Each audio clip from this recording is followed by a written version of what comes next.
Yeah, you saw the title right. Sir Gideon Ofnir, the All-Knowing, is an absolute unit that is wildly overlooked for seemingly no reason other than, well, he doesn't do anything. You see, people who think that very few feats means a character is weak baffle me. And I think it might just be a problem of reading comprehension, like famously what Eiichiro Oda said. Statements, narrative, and portrayal are also great methods of scaling, and feats don't necessarily have to be the biggest factor. Let me hold your hand when I say this, but feats can actually coexist with the other methods of scaling. The only time feats take precedence over the others is by establishing limits to what the character can actually do. Sadly, Gideon doesn't actually have anti-feats for down players to use. But yap session over, I'm here to explain to you why Sir Gideon Ofnir, the All-Knowing, is very arguably top 8 in the verse and is an underrated monster capable of matching a 7 Great Rune Tarnished. First of all, the tip of the iceberg, Gideon is very directly compared to a 2 Great Rune Tarnished. This is the bare minimum he should scale to a Tarnished who goes and beats Morgoth after this. A funny thing is though, that statement comparing Gideon to a 2 Great Rune Tarnished doesn't even mean Gideon at his peak right now is like that. The statement is made in the sense that Gideon is also expected to have the strength to become Elden Lord.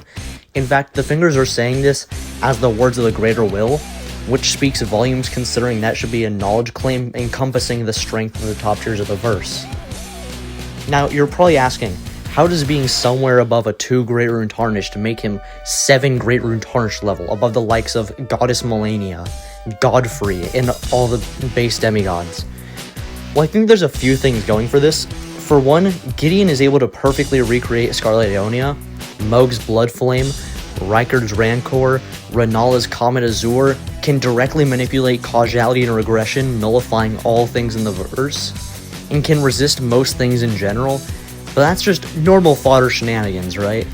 What about the fact that Gideon, while directly aware of our travels and us killing all 7 of these shard bearers because we tell him ourselves, and he learns their moveset after we kill them, still thinks, with all of his extremely notable knowledge and vast intelligence, as he's consistently one of the smartest characters in the verse, that he can confidently beat this Tarnished. You know, it's not like the earlier statement about him being expected the same of us also means he has the same potential to grow or anything and become the Elden Lord. Nah, that can't be the case, right? Gideon didn't go and fight the demigods himself, he can't be that strong. It's not like it's not in his character for him to go out of his way to kill all these characters. It's also not like he was growing alongside us with each of our victories over the demigods and such, as it's directly stated winning these fights empowers us, just like how we get pretty heavily amped by Great Runes. So it's not like Gideon could also logically gain power from visiting these sites and gaining power from the scraps we leave after we win fights. Same Gideon was standing right next to Godfrey's door and wasn't afraid in the slightest. Nah, but that just means that Gideon, extremely consistently by far one of the most intelligent and knowledgeable characters in the verse, is just a dum-dum, because obviously he can't beat us after we kill Malekith.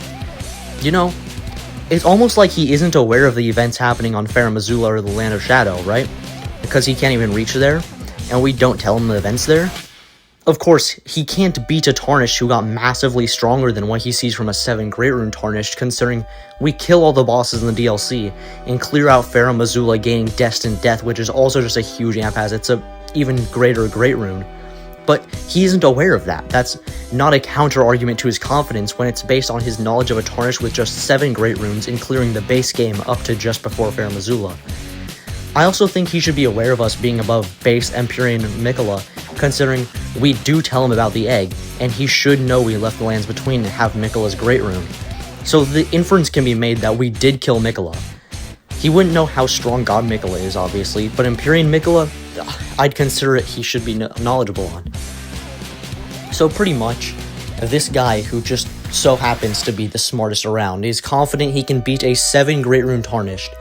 This guy also happens to have causality and regression manipulation to the highest degree, can use conceptual rot to the same degree as Rock Goddess Melania and the Tarnished, can manipulate souls, can use Blood Flame to the same extent as Phase 2 Mohg, and I just argue he has the capacity to have learned their entire arsenals within the lore, and the ability to nerf all effects on him in general without even needing to just negate them.